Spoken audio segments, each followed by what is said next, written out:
मध्य प्रदेश का एक जिला है छिंदवाड़ा। चारों तरफ हरियाली और इसी खूबसूरत जगह पर है एक अनोखा संग्रहालय। पर यह सिर्फ एक इमारत नहीं है, नहीं, ये तो एक पूरी संस्कृति की आत्मा को अपने अंदर समेटे हुए है। तो चलिए आज इसी श्री बादल भोई राज्य जनजातीय संग्रहालय की कहानी को करीब से जानते हैं। जरा इस एक लाइन पर गौर कीजिए, जहां की हर दीवार कहानी कहती है। यही तो इस जगह का सार है।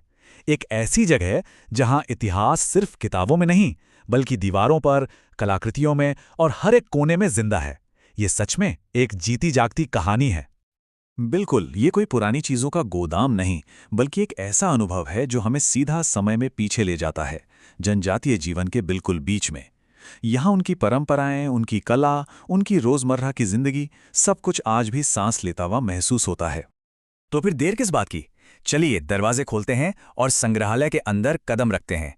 जैसे ही कोई अंदर आता है ना, बाहर की दुनिया का शोर जैसे थम सा जाता है। ऐसा लगता है मानव शहर की भागदौड़ कहीं पीछे छूट गई हो और हम किसी शांत असली जनजातीय गांव में आ गए हों। और पता है सबसे दिलचस्प बात क्या है?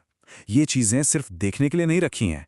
ये लकड़ी के घर, ये बांस की दीवारें और ये पारंपरिक साज, ये सब मिलकर एक ऐसा माहौल बना देते हैं जो आपको सीधे उसी दुनिया में पहुंचा देता है जिसकी कहानी ये संग्रहालय सुना रहा है। आप इसे सिर्फ देखते नहीं, महसूस करते हैं। देखिए, पूरे संग्रहालय को 7 गैलरियों में बांटा गया है और हर गैलरी जनजातीय जीवन के एक अलग पहलू पर रोशनी डालती है।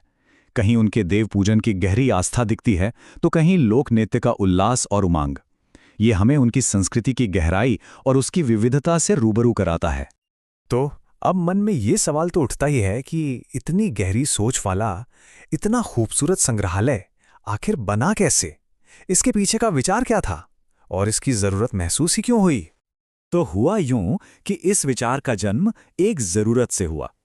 एक समय था जब मध्य प्रदेश सरकार ने महसूस किया कि राज्य की जो बेशकीमती जनजाति संस्कृति है, उसकी परंपराएं, उसकी लोक कला, वो सब आधुनिकता की दौड़ में कहीं ना कहीं फीकी पड़ती जा रही हैं।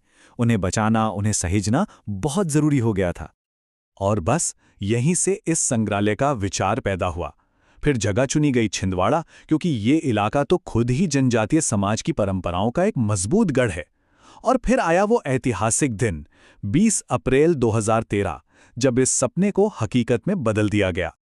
संग्रहालय तो बनकर तैयार हो गया, लेकिन इसका नामकरण भी एक बहुत ही बड़ा और महत्वपूर्ण कदम था।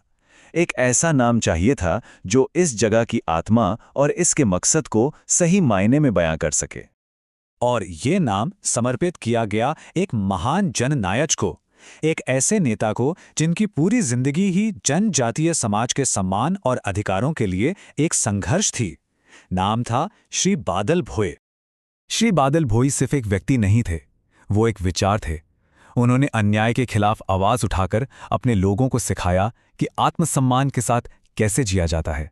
तो उनके नाम पर इस संग्रहालय का नाम रखकर उनके उन मूल्यों को हमेशा के लिए अमर कर दिया गया। तो अब ये देखते हैं कि आज के दौर में इस संग्रहालय का क्या महत्व है। ये सिर्फ अतीत को सहेजने वाली जगह नहीं है, नहीं, ये तो हमारे आज और हमारे आने वाले कल को भी एक रास्ता दिखाती है। आज ये संग्रहालय सिर्फ छिंदवाड़ा का नहीं, बल्कि पूरे मध्य प्रदेश की जनजातीय पहचान का, उनकी अस्मिता का एक प्रतीक बन चुका है। ये गर्व का एक स्रोत है जो बताता है कि इस राज्य की सांस्कृतिक जड़ें कितनी गहरी और कितनी मजबूत हैं। और जानते हैं, ये हमें एक बहुत ही जरूरी सबक भी सिखाता है। ये संग्रहालय हमें याद दिलाता है कि आगे बढ़ने का मतलब अपनी जड़ों को भूल जाना नहीं, बल्कि उन्हें साथ लेकर चलना है। असली तरक्की तो वही है जिसमें हमारी संस्कृति और हमारी परंपराएं भी हमारे साथ साथ चलें। और आखिर में ये एक वाक्य सब कुछ कह देता है।